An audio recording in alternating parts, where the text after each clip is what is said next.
Well, I think obviously a lot of them didn't go. Sure. I think I would say half of Democrats did not go. There were a couple who really felt like the speech was very partisan.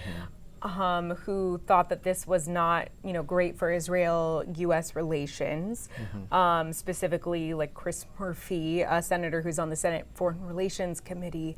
He, found the speech to be problematic, especially when you talk about the protester part. Welcome to Reporter's Notebook, where we talk to the Washington Examiner's top journalists about the stories breaking on their beats.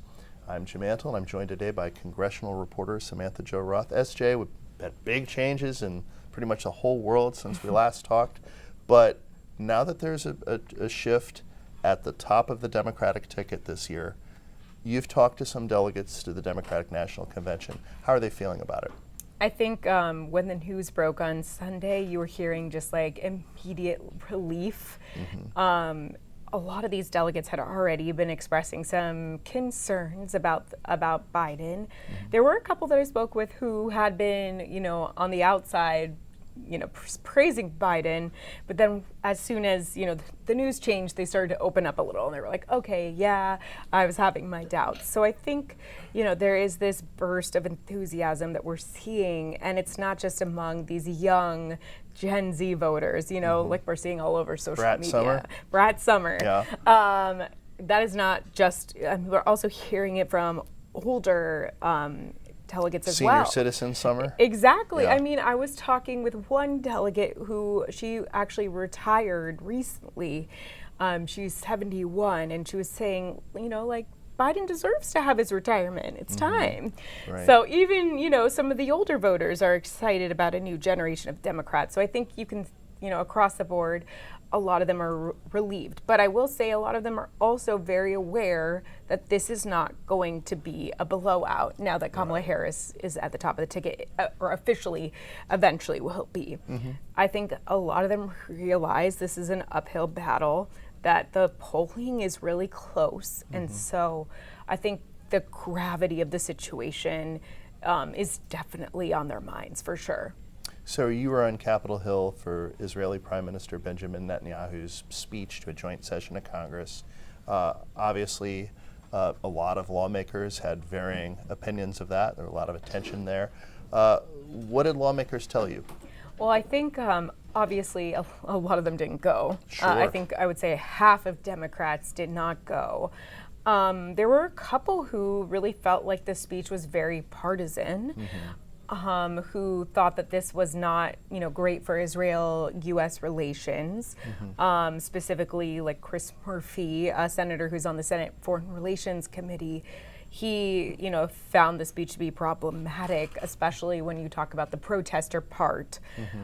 There were others who were like, Senator Ben Cardin, who was presiding over the speech, who didn't find the speech to be that partisan at all. Right. And thought it was very fair, although he did say he didn't think that the comment about the protesters was great. And you contrast that with a chamber on the right side or left, it depends on which way you're looking at it. From my vantage point, it was the left because I was above the prime minister. But I mean, Republicans were thrilled. They loved how much Netanyahu very much praised former President Trump. There was thunderous applause. There was an awkward moment when Netanyahu walked in where he sort of snubbed the Senate Majority Leader, who had been very outspoken. He even gave a speech on the floor of the Senate calling for new elections in Israel. Right. So you can imagine that relationship's a little awkward. So I think a lot of Republicans saw this moment as one that they can declare their party being the more, pro-Israel party, especially against the backdrop of those protests that we saw on Capitol Hill. And I think a lot of Democrats are trying to say, well, Benjamin Netanyahu is playing politics here. He knows there's a big election coming up, and he's subtly trying to hint where his preferences lie. Exactly. And I think a lot of people maybe didn't pick up a couple digs at the Biden administration in the speech. A lot of people just only saw the praise. Right. But there were a couple of comments about, them going into Rafah, which this administration has been very outspoken about. They didn't like the fact that they went into Rafah.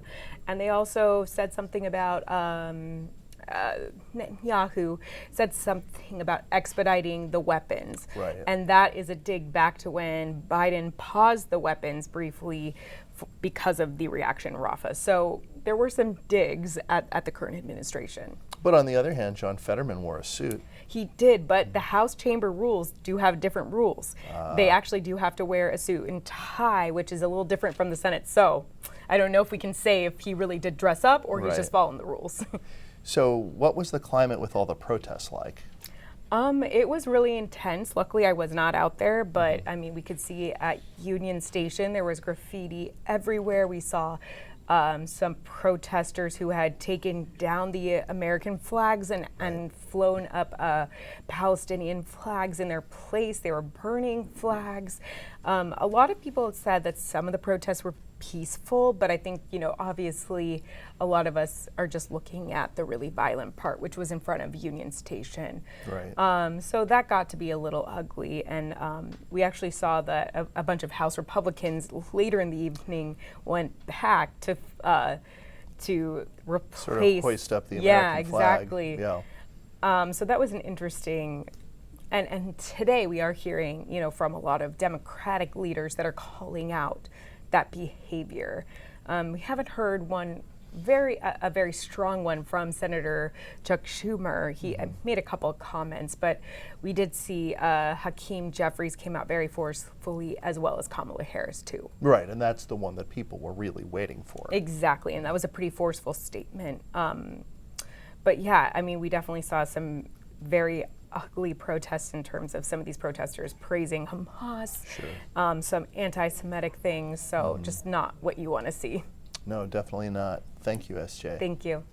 You can read Samantha-Jo and the rest of our political team's coverage at washingtonexaminer.com.